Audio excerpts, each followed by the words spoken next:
Just going to take a second to clean up my other surface modeling stuff here. Oh, I need my, if you've missed your F1, we didn't remodel the F1.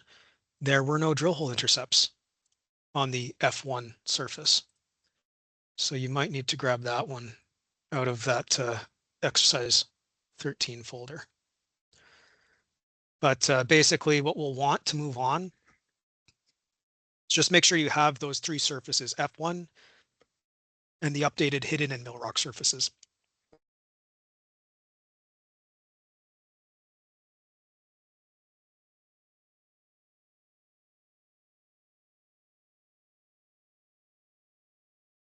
Because next, we're actually going to use these surfaces to build a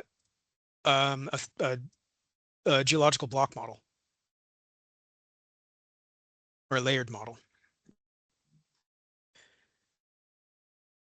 We can take surfaces, assuming there's some restrictions here on what we can do in terms of building a model from surfaces. Maybe we'll see what we can do with these ones, and then we'll come back to that. What we'll do first is build just a litho model from the mill rock and hidden surfaces. That'll just be a 3-unit, simple, kind of steeply dipping layered model. And then we'll build a fault model and divide that into fault block 1 and fault block 2, a hanging wall and footwall block. So for now, let's turn off the fault and we'll just use these two surfaces first. So I've just got my hidden surface and my mill rock surface shown. And I'll go into the utilities menu and find the VP layered model designer.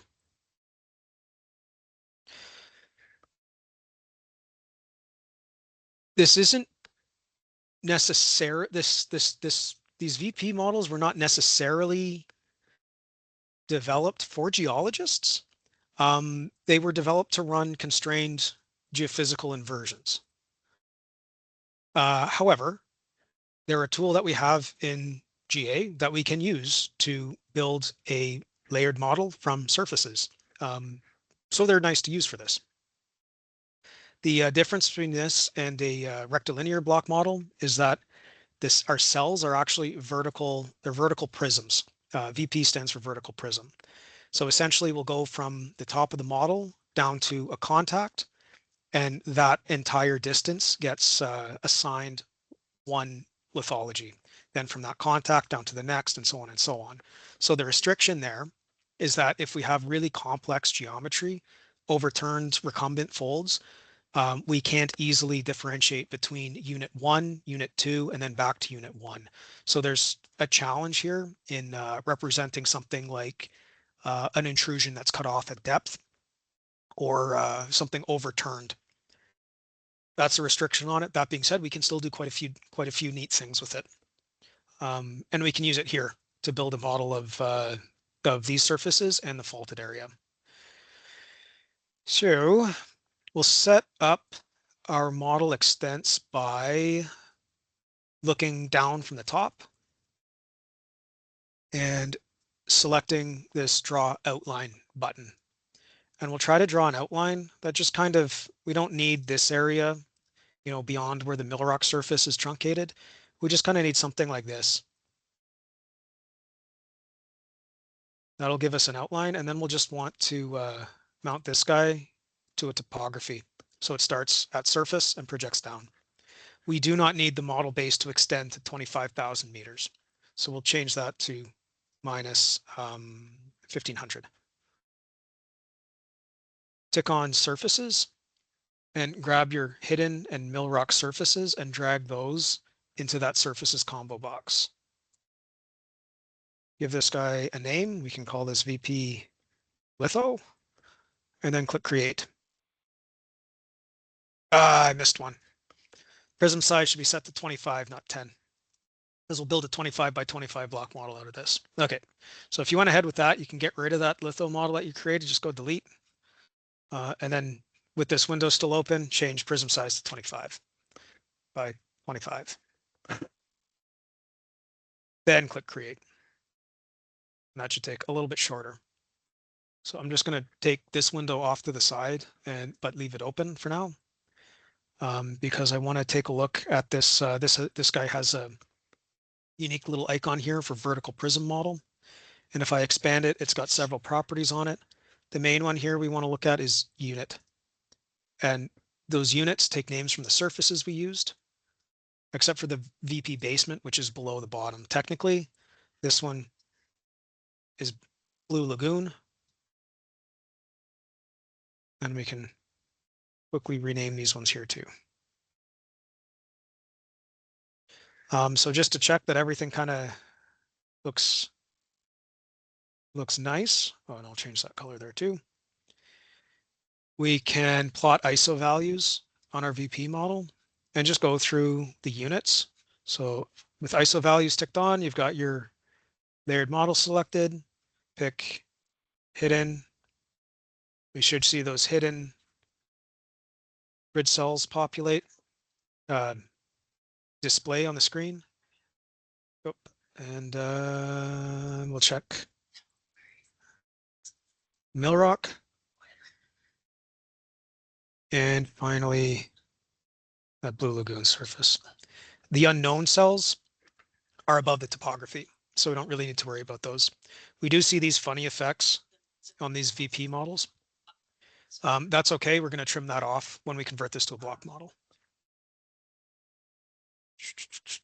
Okay, so just quickly here, since we've already got our extensive dimensions picked out, let's clear the surfaces and instead drag in that F1 surface, and we'll create a second layered model using that F1 surface. Call this guy VP vault. We'll create. And then take a quick inspection of this one, turning off those surfaces that are getting in the way. There we go. Compare that to that surface. So here,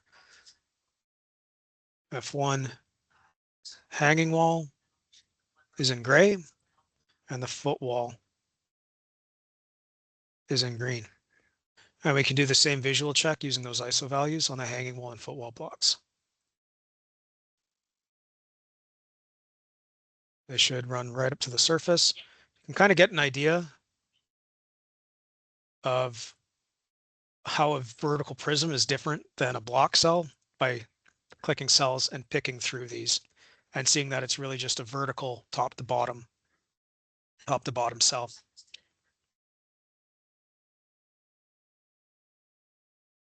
All right, any questions on our vertical prism layered models? We're going to use these just to make block models, and then we'll go from there and actually integrate them so that we have both a lithology model and a structural model on the same block mesh. Alrighty. To do that, find right click. Let's see, we'll take, I guess, the litho model first. So right click on that VP model and under create, find block model. Then we'll just want to change a vertical cell size to match the horizontal cells and change the bottom elevation to match that minus 1500 elevation that we used in the VP layered model designer. Click OK. And there's your block model. So you can do the same checks on this one with the surfaces, with the original surfaces on.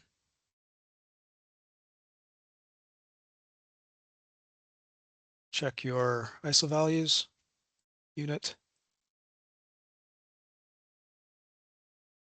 lagoon, hidden formation, and mill rock. And thing here is we miss out on that bottom. Bottom gets chopped off. That's all right. The depth that we specified this at, I went a little bit too deep, knowing that this is kind of the way that the VP model gets pulled out to a block model. We don't necessarily want that because at the bottom of the VP model, we get that funny behavior where the basement actually kind of pushes right through laterally. So that's okay. What we'll do here is design a new block model that just encompasses this area and then plot everything on that block model. So to do that, we'll go Utilities, Block Model Designer. Use that blue arrow to pick either the block model or the VP model. We'll turn this Z-core expansion to 100. Basically, that just means that we're not going to have our cells expand vertically at depth. We want them all to be uniform. So we'll want Z-core to be at 100. We'll leave our core cell size at 25, 25, 25. And then just reduce the Z grid size to something like 1250, 1350. Yeah, right about there. So those are my settings. What I've changed here is I picked the extracted core, suggested extents from it, changed the grid size to 1350 on the Z dimension, and moved the Z core slider up to 100. Does that make sense for everyone? So we're satisfied there. Click create. Now I've got that empty block model, and what we'll do is go into the transfer data utility. I'm speeding up now because we're under an hour till the end of the session today. Go into transfer data. You should probably still see the last settings that you used here still open. That's okay. Basically though, we want to take the unit property from our extracted core and move it onto the empty block model we just created. So for source, we'll pick extracted core. Properties, we only need unit. And destination will be that block model we just created. If you didn't change the name, it should still be called block model. Make sure though, change your transfer method to nearest neighbor and leave search radius unlimited. They're in the same location. The cell resolution is the same. So we're essentially just taking 125 by 25 by 25 cell and dropping that same piece of data into the other one. Nearest neighbor is good to use in cases like this. It's very quick, and assuming our extents and our cell resolutions are roughly the same, we're not actually doing an interpolation. We're just kind of dropping the piece of data onto another container. So just click apply here. And then on our new block model, off the grid, now we're not missing anything below. And we've got a volume filled that still matches the area we're interested in. Okay, but what about the fault model? We'll need to go back to our layered fault model, create block model on this one too to extract the core. Use the same settings here, 25 vertical cell size and negative 1500 bottom elevation. Click OK. Now I've got another extracted core, VP fault. And here we'll just change from the the layered litho model to the layered fault model and do the same thing, bring unit over. Maybe just before doing that though, on your block model, we'll rename that unit to litho model. And then we'll bring this over using that same transfer method, nearest neighbors. And now on our block model, we've got litho model, unit, this can be fault model. And I'm going to isolate this one because we can go to data blending here and just see, what did I have? I had litho model. So we'll blend between the litho model and the fault model to see how they're different there. Pretty neat, huh?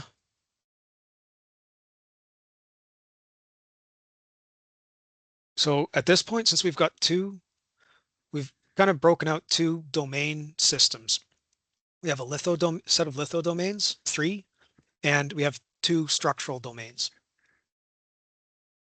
We'll do one other thing we can clean up here before we move on is this property. This is a VP thing. We don't need this. It's used for inversions. So we can actually remove extra column and remove property. And there we go. We can also remove our extracted cores and our layered models because we don't need to do anything with those anymore.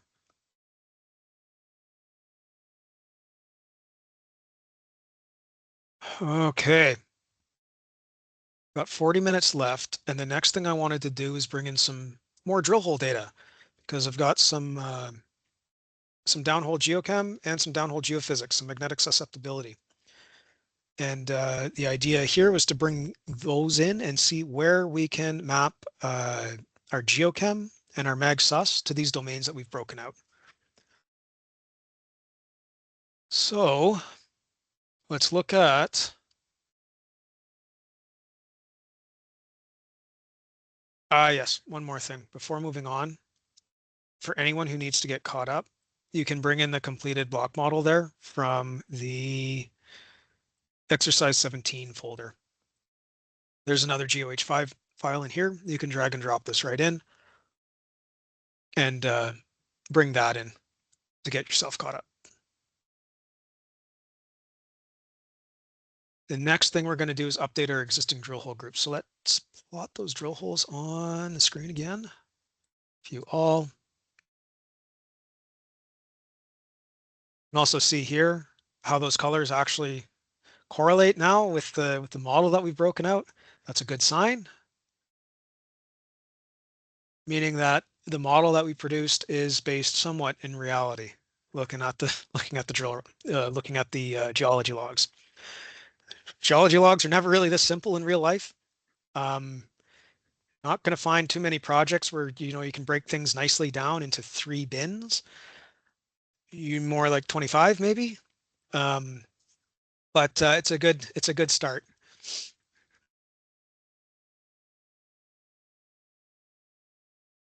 If your drill logs are looking like mine and you can only see the yellows, it's probably because you still have the other lithologies filtered off. You can set those back on view by clicking the double I view all button in your data colors panel to bring them back on.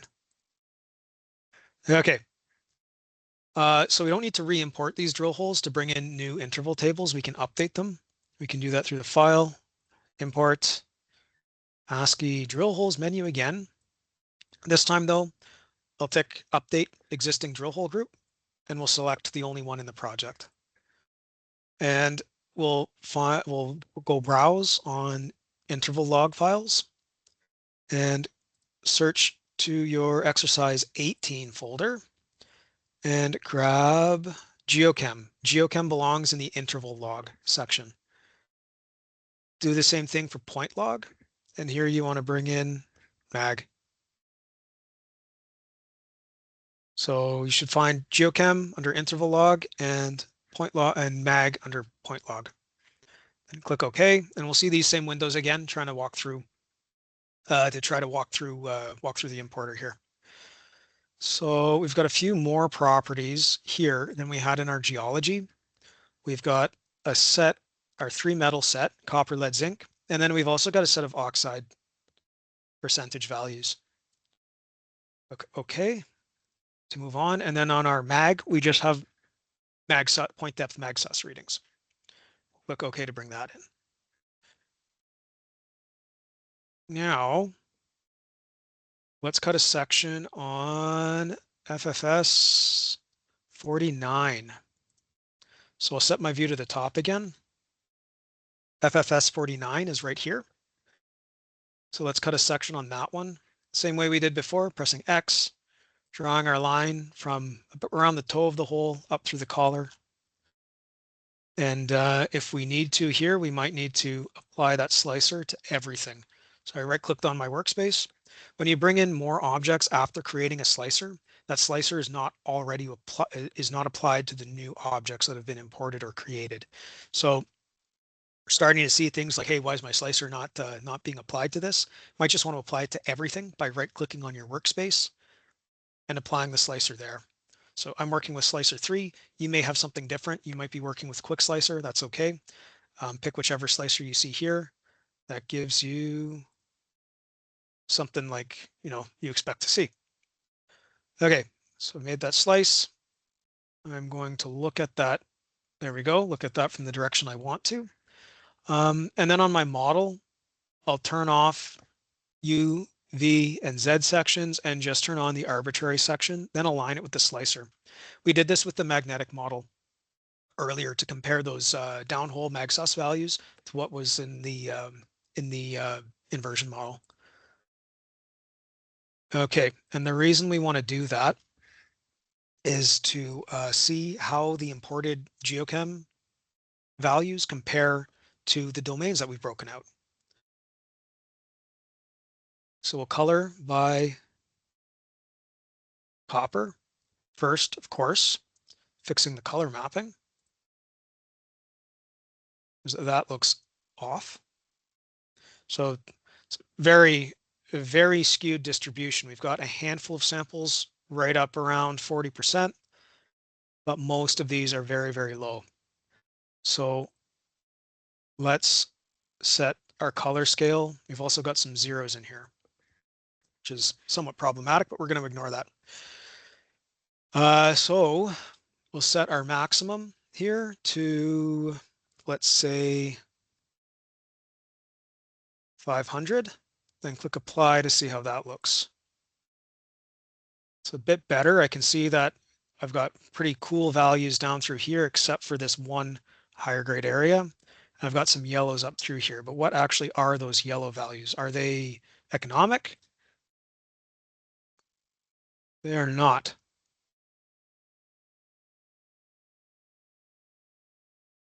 Judging by the data table in that log I just selected. So they're right around, they're floating around 200 to 300. So let's set that max maybe a little bit lower to 350 to see if we can see anything else about them, but probably not. So let's set it, let's try setting it maybe up at 750. Really, what we're trying to look at is where this high copper value is. That's what we're looking for. It's in pink, but we also have some variability moving from the green into the yellow. And we'll see that we see that picked up in the geology log between here and here, but we don't see any feature to associate with this yet. So we've got a bit more work to do. Can we associate the proximity of this maybe to the fault? Because the fault ran right through here too. Let's try viewing by fault model. Not quite, but it kind of looks like it sits in between the hanging wall of our fault and this contact between the green and yellow, right? Let's see if we can find that same association in another drill hole. Unfortunately, we only have 2 drill holes that pierce through this region. So the only other one we have to look at for now is FFS 46. So let's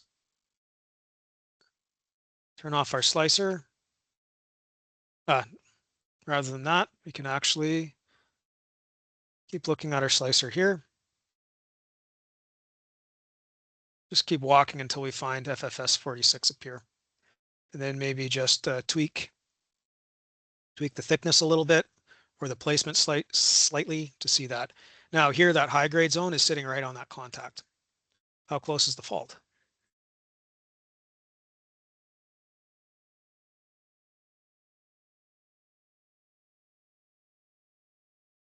Right in there. So seems kind of suggestive that we've got something to continue investigating kind of in this region here. Something we can do with the rest of the geochem set that we've brought in is play around a little bit with the oxide suite and calculate an alteration index. Try to see if we can plot alteration levels, maybe break out an alteration domain and associate that with with where we're seeing these higher grade values. So checking back in here on our geochem, we've got a set of calcium, potassium, magnesium, sodium. I think that's it. And I think that's all we need to calculate. This is what we'll do is called the Ishikawa alteration index. It's been used, in the past to associate alteration level with mineralization in a VMS deposit like Flin Flon. So what we'll do is run a script to calculate that index and then rather than plotting those oxide values independently on the drill hole, we'll just look at the alteration index, see if we can break out or associate alteration levels with the domains that we've created so far. So to do that, we'll right click on our drill hole group, go to script, and I need to remind myself how to calculate this guy here. You might notice that scripts on drill holes look a little bit different because I've got this extra property table drop down to pick from. You can only do a script on one property table at a time. And in this case, we're going to want to pick that geochem table that we just imported. So the first thing to do here is under property table, pick Flin Flon DDH Geochem. Output name, we can put IA for Ishikawa alteration.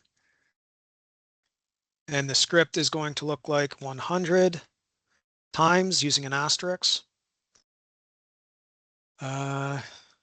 K2O underscore percent plus MGO underscore percent, close bracket, divide by K2O percent plus magnesium percent plus sodium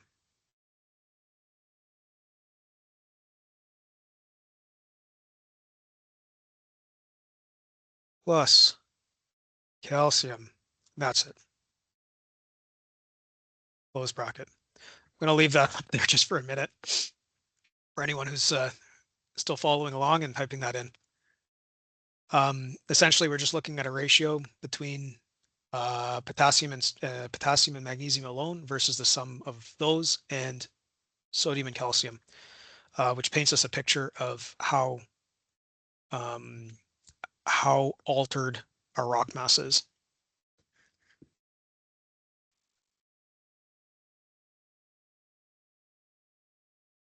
Okay, click OK. That gives us that IA property, which should exist in a range from 0 to 100. And we can plot that by putting it on the drill hole and then scale that color again, plotting it from 0 to 100.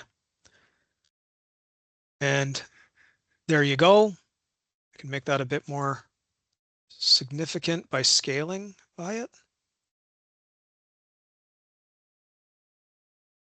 That higher alteration index exists right in between those two domains, that in that overlap zone between those structural and lithological domains that we broke out. See a little bit of it off in the footwall of that fault, but we could also scroll back there to, whoops, other way, to 49. See that alteration index there. And I could see, grab a drill hole again. Let's see if I can see just a quick and obvious association with copper. That really high copper value on FFS 46 sat right in there.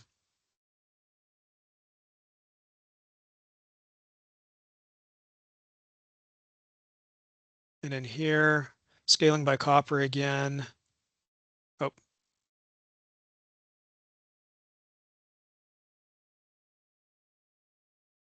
We see those high values sitting just on the edge of that alteration zone. We could do the same thing with lead. Don't see quite as clear a pattern there, or zinc. But it might be really more useful. It might be a bit more useful at this point to take a step back out of 3D and plot some of these variables on a 2D plot instead, on a scatter plot. We can do that in GA with the 2D crossplot panel. First, though, the way we'll want to compare our alteration, our metal assays, and lithology classifications isn't going to be a one-to-one if we're just looking at the interval tables. To really compare directly on a crossplot, we need to first break them down into a set of points where we can compare X, Y, Z coordinates to each other. So to do that, we'll go back to that desurvey tool. We used that last time to create some drill hole picks to model a surface. This time here, we'll go to utilities, not utilities. We'll go to drill holes. Up, my bad. Right click, flin flon, DDH collar, go create the survey drill holes. Leave all those drill holes picked. This time we'll find on master log, we'll find the find IA. We'll want to desurvey these on the geochem intervals. And the reason for that is if we take a look at one of these drill holes and compare the intervals, if we desurvey on geology, we're just picking, somewhere in between 10 and 740 meters downhole. That's not really useful for us to examine a, not even a weighted average, just an average of those values over some 700 meters. If we look at the magnetics, these are point logs spaced at every 25 meters. So we've got a 25 meter downhole resolution. But if we look at the geochem table, all of these samples are 1 meter intervals. This desurveying on the geochem table gives us the highest resolution to start comparing these values directly to each other. So we'll take, it doesn't really matter which one. We just want to make sure that we take one of the values on the geochem table and not on the geology or on the geophysics table, or the magnetics table. We'll leave location at middle because we can just take the middle of one of these points, middle of one of these intervals. Output objects will stay points, and we'll call these ones geochem desurveyed because we are desurveying on the geochem table. Click OK. Now, like I said, you create a new object when you've already got a slicer on. Slicer doesn't automatically get applied to that object. So my points are existing here on either side. They're not sliced. So we can also use these as a 3D visual aid too, right? You can do your same scaling, coloring, all that fun stuff on your points as you can on your drill holes. But the reason we did it this time is to go into panels and take a look at the 2D crossplot. So we'll go under panels, 2D crossplot. And I'm going to, just for a moment here, remove my visual parameters and data colors just to give that 2D crossplot a bit more room on the screen I'm using.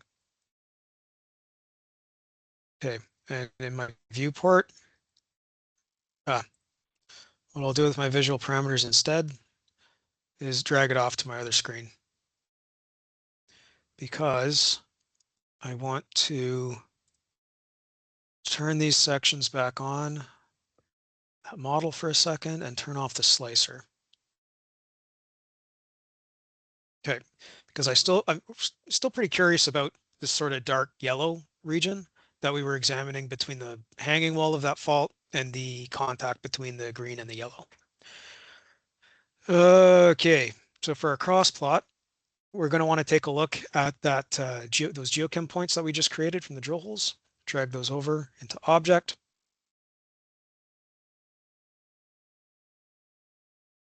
Tough to make this work on a smaller screen. And here we can compare the properties to each other by plotting them on a scatter plot. So we could take a quick look at comparing our metal ranges, our copper and our zinc. Change the color there to black. See that, we've got a handful of both very high copper and zinc values here. I can select these in the cross plot, and this is also dynamically linked to the 3D viewport. So these points that are highlighted, the 3D viewport and in my data table, are the same ones that I have selected way up in this upper right quadrant of that 2D cross plot. And they seem to be, if I turn off the block model for a moment, just on those two drill holes and right in those regions we were looking at in section. Right, so right in the middle of that logged alteration and right in the middle of that that region there in between the hanging wall or the footwall of that fault. I'm saying it too many times and I'm getting confused. The hanging wall of the fault and the footwall of the yellow-green contact. So what do you think this says about associations between metals? Are we just kind of seeing three different types of mineralization, or is this more like a polymetallic correlated deposit? We can compare this with the lead too to broaden the picture there.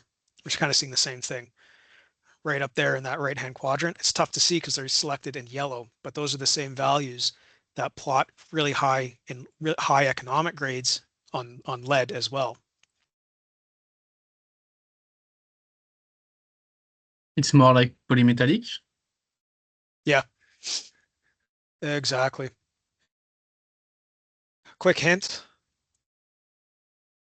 because public data is easy to get, but detailed core logs are not. I did have to, make some of this stuff up, but it's based in reality. You really might see in a polymetallic deposit those three copper, lead, zinc scores being up high and being unevenly distributed like that. Keep in mind all this barren area that we're sampling. We're going to see a dramatically greater representation of low and barren samples than we are any economic samples. We're looking for a sparse resource.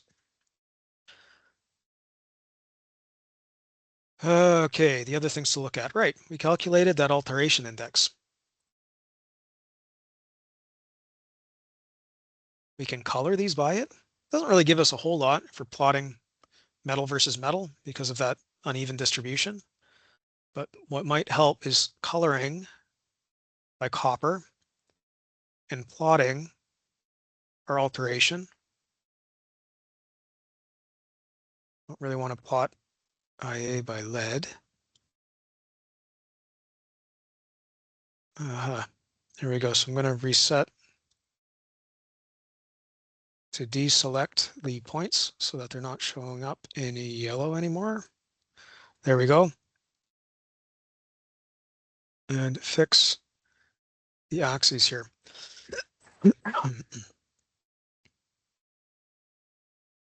There. So we do still see a pretty wide range of higher copper values nestled right around that 40% range from low alteration up to high alteration.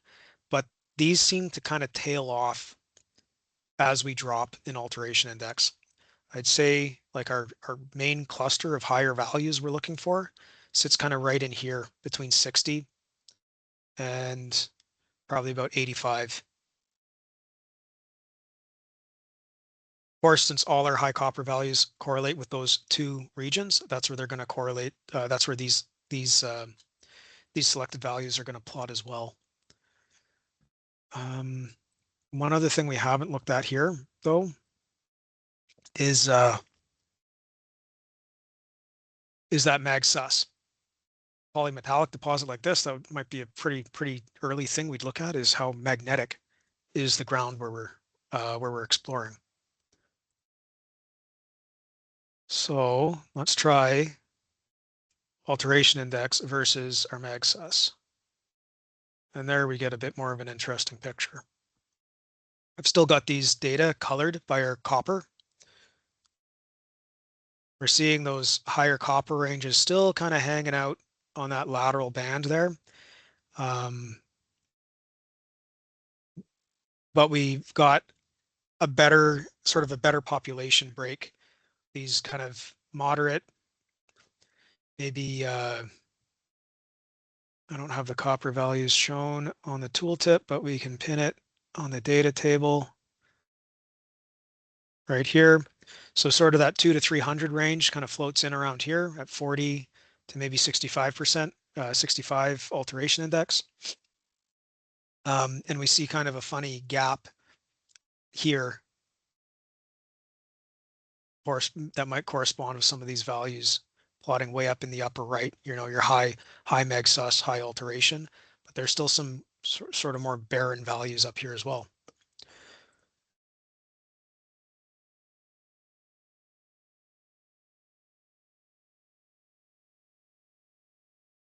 So keep taking a look at the 2D crossplot on those desurveyed points.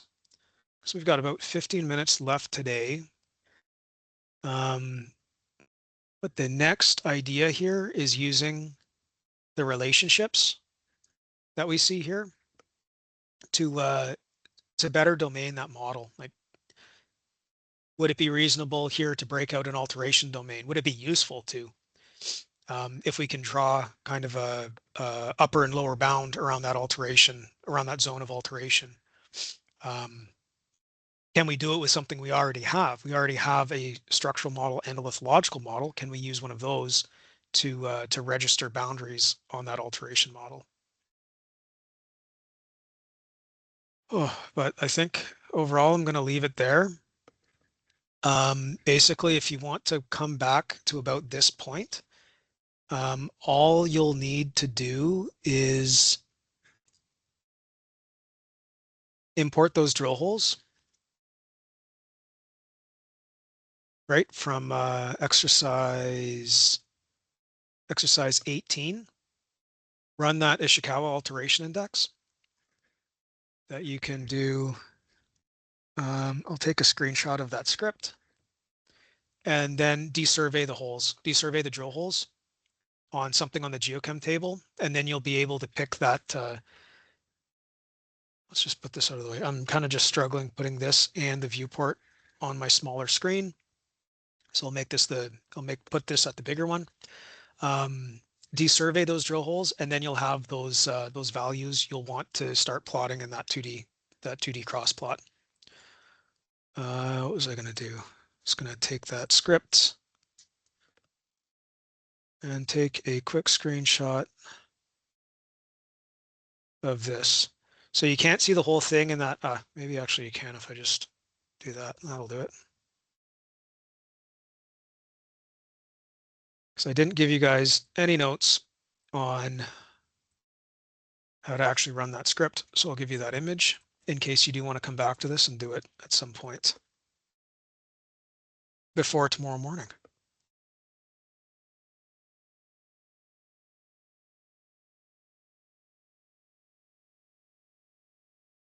Oh, okay. Something we didn't filter by or break this down by was unit, because we do have that unit data on the drill hole too. We can filter the data that shows up on this 2D crossplot by any other discrete data category like unit. And then here I can say I only want to look at the stuff that exists in unit 6, unit 4. So there's a pretty key difference there.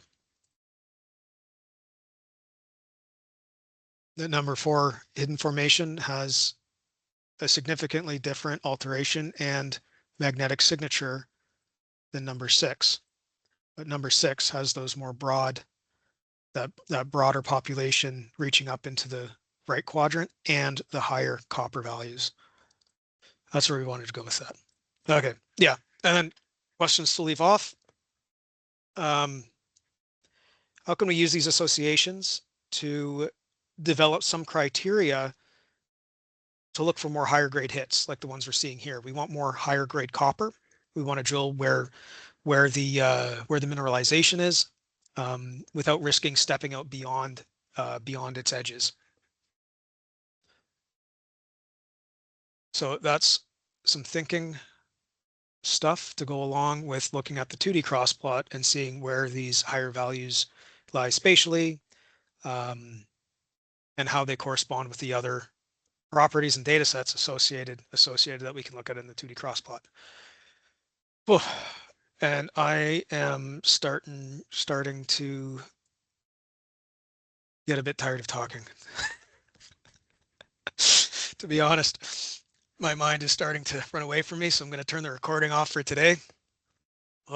And we'll pick it back up tomorrow. But I guess maybe just yeah, I'll turn the recording off, and we'll take maybe the next 10 minutes to look at recording.